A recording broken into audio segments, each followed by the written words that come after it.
इंसान जी सिहत लाइ कुदरत जा सवें तोहफ़ा धरतीअ ते मौजूद आहिनि, जिन मां फ़ाइदो वठी केतिरियुनि ई बीमारियुनि खां बची सघिजे थो। उन्हनि मां सुहांजणो बि हिकु आहे। सुहांजणे जे ॿूटे या वण जा एतिरा फ़ाइदा आहिनि जो उहो सोन जे मुल्ह ते बि मिले त उहा ॻाल्हि मामूली सम्झणु घुरिजे। जेकॾहिं कंहिंखे उन जे फ़ाइदनि जी ख़बर पइजी वञे त उहो पंहिंजे खाधे में उन जो इस्तेमालु ऐं सुहांजणे जी चांहि रोज़ ज़रूरु पीए। सुहांजणे जो वण वॾी तेज़ीअ सां वधंदो आहे ऐं फेबरवरी जे महीने में उन ते गुल फुटी ईंदा आहिनि, जिन खे भाॼीअ या सब्ज़ीअ सां मिलाए बि पचाए सघिबो आहे। उन जी फरियुनि खे मोरिंगा जूं फरियूं चयो वेंदो आहे, जिन जो पाउडर अॼुकल्ह सिहत जे अनेक फ़ाइदनि लाइ इस्तेमालु कयो पियो वञे। इन वण जा पन ऐं फरियूं खटाण ठाहिण लाइ बि कमु ईंदियूं आहिनि। इन जी पारुनि खे सुहांजणे जूं मूरियूं चयो वेंदो आहे, जॾहिं त इन जे पननि जी चटणी ठाहे बि खाई सघिजे थी। सिहत जे माहिरनि जो चवणु आहे त इन वण जो इस्तेमालु 300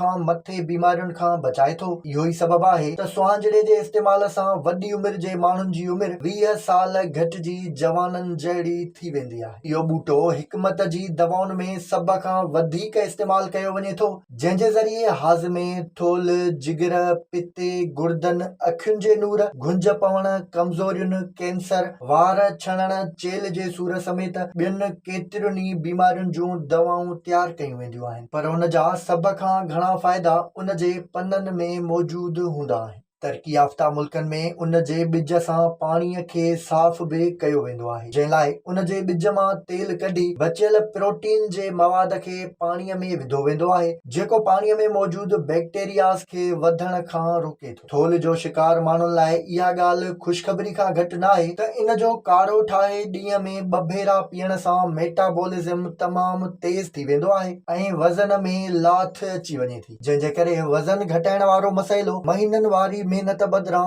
कुझु ई ॾींहंनि में हल थी वञे थो। पाकिस्तान समेत भारत जा फिल्मी सितारा पंहिंजी ख़ूबसूरती ऐं फिटनेस आणण लाइ सुहांजणे जी चांहि पीअंदा आहिनि।